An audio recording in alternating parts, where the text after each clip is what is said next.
Welcome back everyone. इस video में discuss करेंगे कोर्क कैम्बियम के बारे में। थोड़ा सा अगर हम बार्क के बारे में बात करें या फिर पैरिडम के बारे में बात करें, एक वीडियो में हम पैरिडम के बारे में डिस्कस करेंगे, इससे नेक्स्ट वीडियो में डिस्कस करेंगे। तो पैरिडम का ही एक पार्ट होता है कोर्क कैम्बियम। पैरिडम के बेसिकली 3 लेयर्स में पाई जाती है ये। सबसे फर्स्ट लेयर यहाँ पे होती है फैलोजन या फिर फैलम होती है। सबसे फर्स्ट लेयर फैलम और कोर्क होती है। सेकेंड लेयर यहाँ पे फैलोजन होती है और इसको ही बोला जाता है cork cambium. And third layer होती है फैलोडर्म। फैलोडर्म और इसको बोला जाता है secondary cortex. Secondary cortex cortex तो ये तीनों मिलकर पैरिडम की फॉर्मेशन करती हैं और ये कोर्क कैम्बियम के बारे में हम आज की वीडियो में डिस्कस करने वाले हैं। इसके अलावा अगर हम बात करें यहाँ पे, जैसे कि ये फैलोडम और सेकेंडरी कोर्टेक्स के बाद नेक्स्ट यहाँ पे सेकेंडरी फ्लोएम होगा, तो अगर हम बात करें कि एक सेकेंडरी फ्लोएम भी यहाँ पे आ जाए, सेकेंडरी फ्लोएम, तो ये टोटल मिलके यहाँ पे क्या बन जाती है, बार्क बन जाती है। ये जो टोटल स्ट्रक्चर है ये बार्क बन जाता है। बार्क क्या हो गया, पैरिडम प्लस सेकेंडरी फ्लोएम, तो ये बार्क बनती है। तो यहाँ पे हम कोर्क कैम्बियम के बारे में या फिर फैलोजन के बारे में डिस्कस करेंगे कि कैसे फैलोजन यहाँ पे फॉर्म होती है, इसके बाद कैसे ये कोर्क का एंड सेकेंडरी कोर्टेक्स बनाती है।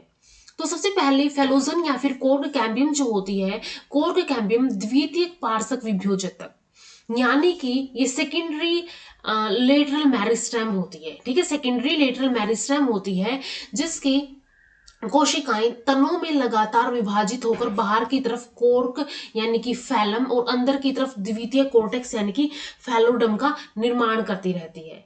अब बीच में क्या होती है, एक लेयर होती है फैलोजन की। जैसे इस डायग्राम के अंदर देखें, यहाँ पे फैलोजन की इनिशिएशन स्टार्ट हो जाती है और ये डायग्राम जो है, ये डायग्राम जो शो किया हुआ है यहाँ पे, ये फैलोजन की जो लेयर है, ये जो वाली ये लेयर है फैलोजन की, तो ये फैलोजन की लेयर जब ऊपर की तरफ डिवाइड करती है तो ये फैलम फॉर्म करती है, एंड नीचे की तरफ ये सेकेंडरी कोर्टेक्स या फिर फैलोडम फॉर्म करती है। ऊपर की तरफ फैलम एंड नीचे की तरफ फैलोडम फॉर्म करेगी ये। तो कोर्क कैम्बियम जो है ये क्या होता है, सेकेंडरी लेटरल मेरिस्टेम होता है जिसकी कोशिकाएं विभाजित होकर बाहर की तरफ और अंदर की तरफ, ठीक है, बाहर की तरफ क्या बनाएगी, बाहर की तरफ कोर्क बनाती है या फिर फैलम बनाती है और अंदर की तरफ फैलोडम या फिर द्वितीय कोर्टेक्स यानी कि सेकेंडरी कोर्टेक्स का निर्माण करती है।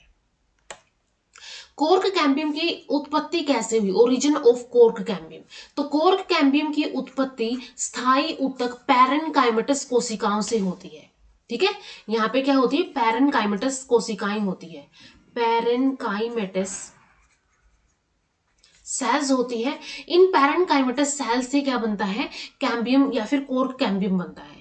कोर्क कैम्बियम सामान्यतः तने की अधोस्तर यानी हाइपोडर्मिस के बाहरी क्षेत्र की कोशिकाओं में विभाजन की क्षमता आ जाने से होता है। और विलो के अंदर क्या होता है, ये कैम्बियम, कोर्क कैम्बियम एपिडर्मिस से होता है।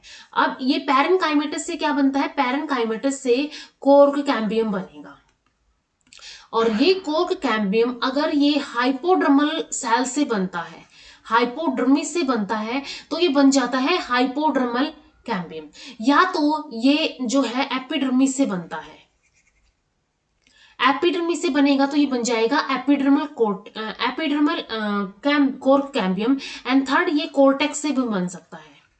ठीक है, ऐसे लेयर होती है, बाहर की तरफ एपिडर्मिस होती है, देन यहाँ पे हाइपोडर्मिस की लेयर होती है, एपिडर्मिस, हाइपोडर्मिस, और अंदर कोर्टेक्स की लेयर होती है। तो इन तीनों से ही ये बन सकता है। ठीक है, कोर्क कैम्बियम का निर्माण हो सकता है। अगर ये हाइपोडर्मिस से होता है तो इसको हाइपोडर्मल बोला जाता है। अगर ये एपिडर्मिस से होता है तो इसको एपिडर्मल कोर्क कैम्बियम बोला जाता है। और अगर ये कोर्टेक्स से होता है तो इसको कोर्टिकल कोर्क कैम्बियम बोला जाता है। जैसा इसका, जिस जगह से इसका निर्माण हो रहा उसी के बेस पे इसका नाम हो जाता है। अब अगर हम नॉर्मली बात करें तो यहाँ पे कुछ एग्जांपल, जैसे कि विलो के अंदर, विलो एक प्लांट है जिसके अंदर ये कोर्क कैम्बियम एपिडर्मिस से बनता है। और जनरली जो है ये हाइपोडर्मिस से बनता है और क्लीमेटिस नाम के पौधे के अंदर ये कोर्टेक्स की कोशिकाओं में विभाजन की क्षमता आ जाएगी, उसके कारण बनेगा। तो यहाँ पे ये जो स्ट्रक्चर्स है, ये जो सेल्स है, इन लेयर्स की सेल्स के अंदर जब इनकी सेल्स के अंदर जब डिवीजन की पावर आ जाएगी, तब जाके कोर्क कैम्बियम का निर्माण करेगा। ठीक है, तो पैरेनकाइमेटस सेल्स जो है यहाँ पे वो क्या करती है, वो कोर्क कैम्बियम का निर्माण करती है। और ये कोर्क कैम्बियम हाइपोडर्मिस से बन सकता है, एपिडर्मिस से बन सकता है एंड ये कोर्टेक्स से भी बन सकता है। कोर्क कैम्बियम के निर्माण के समय सक्रिय पैरेनकाइमेटस कोशिका लगभग आयताकार होने लगती है। अब ये जो हमने बात की थी कि पैरेनकाइमेटस सेल्स क्या करती है, पैरेनकाइमेटस सेल्स ही यहाँ पे कोर्क कैम्बियम का निर्माण करती है। तो सबसे पहले ये रेक्टेंगल बनना स्टार्ट हो जाती है, रेक्टेंगुलर आयताकार ये बनना स्टार्ट हो जाती है। इसके अलावा इनका जो न्यूक्लियस है, केंद्रक है, वो भी उसके अंदर भी उसके आकार में भी वृद्धि हो जाती है। ठीक है, न्यूक्लियस साइज भी क्या हो जाता है, बढ़ जाता है और ये एक्टिव हो जाता है और ये विभाजित होने लगता है। लगातार द्वितीयक वृद्धि के दौरान द्वितीयक ऊतक यानी कि जाइलम और फिलोएम का निर्माण होता है। इसके दबाव से एपिडर्मिस फट जाती है, रप्चर हो जाती है और ऐसी स्थिति में स्थायी ऊतक की कोशिकाओं से सक्रिय होती है और कोर्क कैम्बियम का निर्माण करती है। तो ये तो हमने देख लिया कि पैरेनकाइमेटस सेल्स क्या होंगी, पहले आयताकार होंगी और इनका केंद्रक आकार में बढ़ना स्टार्ट हो जाएगा, सक्रिय होकर विभाजित होना लग जाएगा। इसके बाद यहाँ पे क्या होता है, जब सेकेंडरी ग्रोथ चल रही होती है, सेकेंडरी ग्रोथ जब चल रही होती है तो इस ड्यूरेशन के अंदर जो यहाँ पे सेकेंडरी टिश्यू होता है, सेकेंडरी टिश्यू क्या क्या हो सकते हैं, जैसे कि जाइलम एंड फिलोएम हो सकते हैं। जाइलम एंड फिलोएम का निर्माण होता रहता है और इसकी वजह से, इन जाइलम एंड फिलोएम के निर्माण की वजह से यहाँ पे जो एपिडर्मिस है, ऊपर की तरफ जो ये एपिडर्मिस है वो फट जाती है और ऐसी स्थिति में जो स्थायी ऊतक की यानी कि जाइलम एंड फिलोएम जो बन रहे हैं, इनकी कोशिकाएं सक्रिय हो जाती है, या फिर हम बोल सकते हैं जो पैरेनकाइमेटस सेल्स है वो सक्रिय हो जाती है और कोर्क कैम्बियम का निर्माण करती है। तो पैरेनकाइमेटस सेल्स क्या करेंगी, यहाँ पे सक्रिय हो जाएंगी, स्थायी ऊतक में पैरेनकाइमेटस सेल्स होती है, ये सक्रिय हो जाएंगी एपिडर्मिस के फटने की वजह से एंड ये कोर्क कैम्बियम का निर्माण करेगी। इसके बाद ये जो कोर्क कैम्बियल सेल्स है, इनका क्या स्ट्रक्चर होगा, तो कोर्क कैम्बियम सेल्स जो है ये संकरी होती है, कोशिकाएं संकरी यानी कि नैरो होती है, लगभग आयताकार, नियरली रेक्टेंगुलर होती है एंड थिन वॉल्ड होती है। ठीक है, नैरो आयताकार होती है यानी कि रेक्टेंगुलर होती है एंड थिन वॉल्ड होती है, एक्टिव होती है एंड लिविंग होती है और ये मैरिस्मेटिक होती है। ठीक है, ये मैरिस्मेटिक होती है। इसके अलावा ये कोशिकाएं दोनों तरफ ही विभाजित होती है। ठीक है, जैसे कि ये बीच में जो लेयर है ये बनी हुई है, यहाँ पे ये है फैलोजन की लेयर। ठीक है, ये फैलोजन की लेयर है या फिर कोर्क कैम्बियम की लेयर है, ये दोनों तरफ विभाजित होती है, ऊपर की तरफ भी और नीचे की तरफ भी, यानी बाहर की तरफ भी और अंदर की तरफ भी। बाहर की तरफ ये कोर्क का निर्माण करती है और अंदर की तरफ ये फैलोडम का निर्माण करती है। इन कोशिकाओं का केंद्रक अन्य कोशिकाओं से बड़ा होता है। ठीक है, ये कोशिकाओं का जो केंद्रक है ये अन्य कोशिकाओं से बड़ा होता है एंड कोर्क कैम्बियल सेल पेरिक्लाइनली विभाजित होती है। कई बार हमने देखा है डिवीजन की, हमने बात की है, एक पेरिक्लाइनल डिवीजन होती है, एक एंटीक्लाइनल डिवीजन होती है, एंटीक्लाइनल एंड पेरिक्लाइनल। तो अगर हम बात करें जो एंटीक्लाइनल डिवीजन होती है, अगर ये जो सेल है वो ऐसे डिवाइड हुई है, फिर ये ऐसे डिवाइड हुई है, यानी कि वर्टिकल डिवीजन एंटीक्लाइनल होती है एंड पेरिक्लाइनल डिवीजन होती है, जैसे सेल है और ये ऐसे डिवाइड कर रही है, यानी कि हॉरिजॉन्टली डिवाइड कर रही है, तो वो क्या होती है, वो होती है पेरिक्लाइनल। तो यहाँ पे ये पेरिक्लाइनल डिवीजन होती है, यानी ये जो लेयर है वो ऐसे ही विभाजित होती रहती है, तो ये पेरिक्लाइनल डिवीजन शो करती है।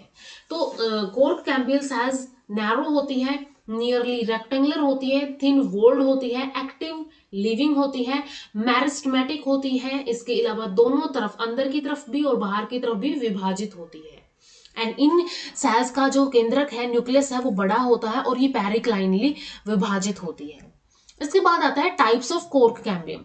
उत्पत्ति एवं स्थिति के आधार पर 3 प्रकार के कोर्क कैम्बियम पाए जाते हैं, एपिडर्मल यानी कि एपिडर्मल फैलोजन और cork cambium, hypodermal and cortical phellogen या फिर कोर्टिकल कोर्क कैम्बियम।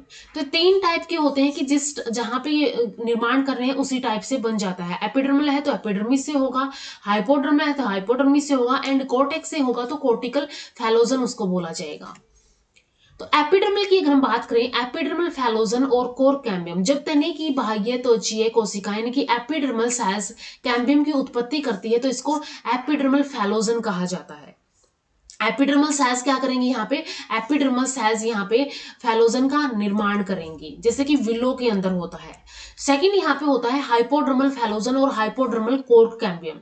जब तने में फैलोजन का निर्माण एपिडर्मिस के नीचे स्थित स्क्लेरेंकाइमेटस कोशिकाएं से होता है तो, या फिर हाइपोडर्मल सेल से होता है तो ये हाइपोडर्मल फैलोजन कहलाता है। ठीक है, एपिडर्मिस के नीचे एपिडर्मिस होगी, एपिडर्मिस की जो नीचे यहाँ पे कोशिकाएं प्रेजेंट है वो क्या कर रही है, अब वो हाइपोडर्मल कोशिकाएं, हाइपोडर्मल सेल्स फैलोजन का या फिर कोर्क कैम्बियम का निर्माण करती है तो इनको हाइपोडर्मल फैलोजन कहा जाता है।